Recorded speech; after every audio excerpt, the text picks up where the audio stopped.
हमारे मुफ्ती यानी ग्राम, हमारे कारी साहब, हमारे उलमा यही बताते गए कि जुआ नहीं खेलना चाहिए। और जुए से जितनी जुए, आपको पता है जो जुआरी होते हैं वो तो माँ बहनों का जेवर भी बेच देते हैं जुए में। अल्लाह माफ करे, इतनी लानत है ये, इतनी गंदी चीज है। और ये जो हमारे डिबेटर इस्लाम के नाम के ऊपर ये अहमदी भाइयों से शर्तें लगाते हैं, या $500 या $1000 लहरा लहरा के वह तू लै आ ते तेन $1000 देंगा, जे ना आया तो मैं देंगा।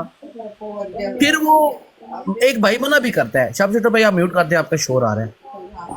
तो भाई मैंने मना भी किया कि भाई इस्लाम में जुआ हराम है, डॉक्टर साहब आप ये जुआ ना लगाएं। डॉक्टर साहब ने ना आओ देखा ना ताओ देखा। €1000 बड़ा बहुत बड़ी रकम है, 3.25 लाख कमो बेश बनता है। तो ज़ाहिर है आजकल वो मदरसा भी बना रहे हैं तो पैसे तो ज़रूरत होती है।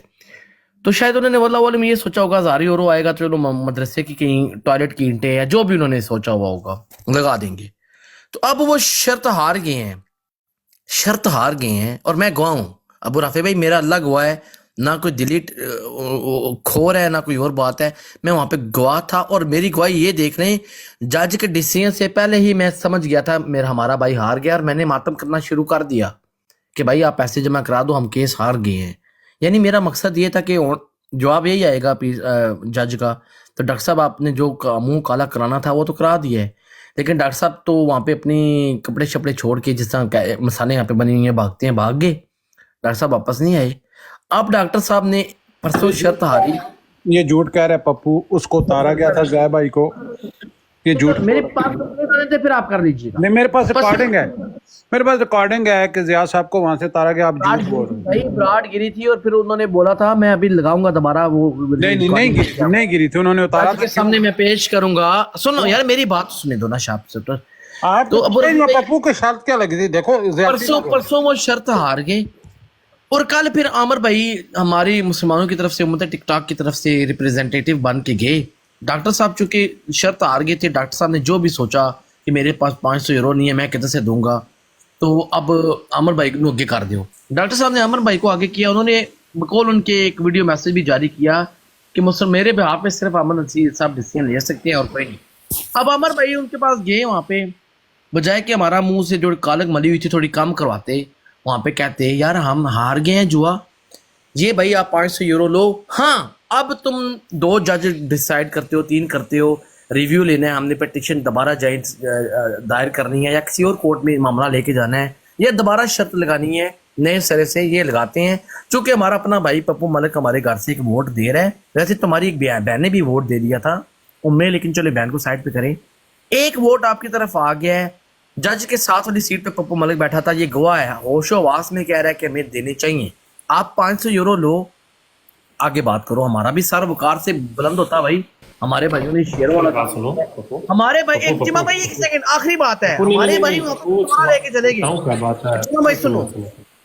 आमिर नजीर भाई कटोरा लेके चलेंगे, जायज है कि नहीं है वो सवाल रखो, कहानी छोड़ो। हाँ वो 2 सवाल है, आप मुझे प्लीज ना करें, डिक्टेट ना करें, मैंने सवाल पूछे, ये भी उसी का हिस्सा है। आमिर भाई जो कटोरा लेके गए थे, ठीक है, कटोरा उनके सामने रख दिया। अब मलिक साहब अखलाकन फतह उनकी होगी और मैंने कल उनको मुबारक भी दी है।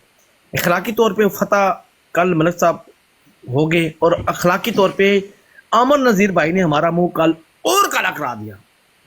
परसों जो हुआ था, जो रही सही कसर थी, वो कल आमिर भाई ने कटोरे के अंदर 3 जजों की वो जो उन्होंने भीख डाली थी, मलिक तलत तवान ने जो भीख दी, बजाय कि बंदा शर्मो शर्मी कहता है नहीं यार हम सोचेंगे मुशावर, आमिर भाई ने फटाफट, और जैसा हमारे नहीं हमारे जो होता, अब मैं क्या एग्जांपल हूँ तो फिर पता फिर कोई और फतवा ना लग जाए, चले छोड़े उस बात को।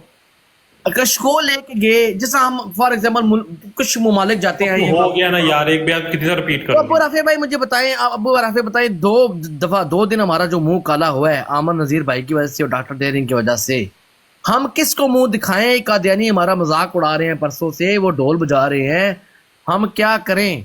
अबू राफे भाई क्या कहेंगे? जज़ाकल्लाह। अच्छा पप्पू छोटी सी, अबू राफे भाई एक सेकंड मुझे पप्पू शर्त लगानी जायज है कि नहीं? चीमा भाई देखिए, मैंने जनरल तुमसे अपनी नॉलेज के मुताबिक बताओ। नहीं जायज, बिल्कुल शर्त लगाना, और स्पेशली इस्लाम के। सुन ले, ओके हो गया, सुन ले। अच्छा सुन लो, तुमने मलिक साहब को मुबारकबाद क्यों दी? नहीं नहीं, मैं सुन तो लो ना भाई, मैं अभी आपको बताता हूँ ना मेरे भाई। परसों जब वो शर्त जीते मैंने कोई मुबारक नहीं दी, ठीक है। कल जो अखलाकन फतह उनकी हुई है ना, जो अमर भाई को उन्होंने भीख डाली है, ठीक है, उन्होंने भीख कह लो, खिरात कह लो, चंदा कह लो, ज़कात ठीक कह है यार, लो, शॉर्ट बात किया कर, पता अल्फाज जो कल अखलाकी फतह उन्होंने उनकी हुई है, उस पे मैंने अखलाकी फतह पे उनको मुबारक दिया कि आपका इतना बड़ा दिल है कि हम जो आपको 2 सालों से यहाँ पे जलील कर रहे हैं, हम आपसे शर्तें जीत रहे हैं। चलो अब अबू राफे से जवाब ले लो। अबू राफे भाई जवाब देते हैं, शर्त लगानी जायज है कि नहीं? भाई मैं तो शर्त नहीं लगाता और मैं उसको जायज़ नहीं समझता, ठीक है। अब इस बारे में पता नहीं जायज काम हो गया इस्लाम के पीर नाम। साहब ने क्या कहा इसके बारे में मुझे नहीं पता। पीर साहब तो अभी शर्मावे हैं। अबू रफी भाई, एक इस्लाम के नाम पे नाजायज काम परसों हुआ और हुकूमत टिकटॉक जो है, हुकूमत टिकटॉक से मुराद है कि जो टिकटॉक पे मुसलमान है, ज़ाहिर है पूरे मुसलमानों की तो बात नहीं हो रही, जो मुसलमान टिकटॉक के ऊपर हैं यार, ये मी टू पता नहीं मीर लिखा हुआ है, इसको तो नीचे उतारो यार।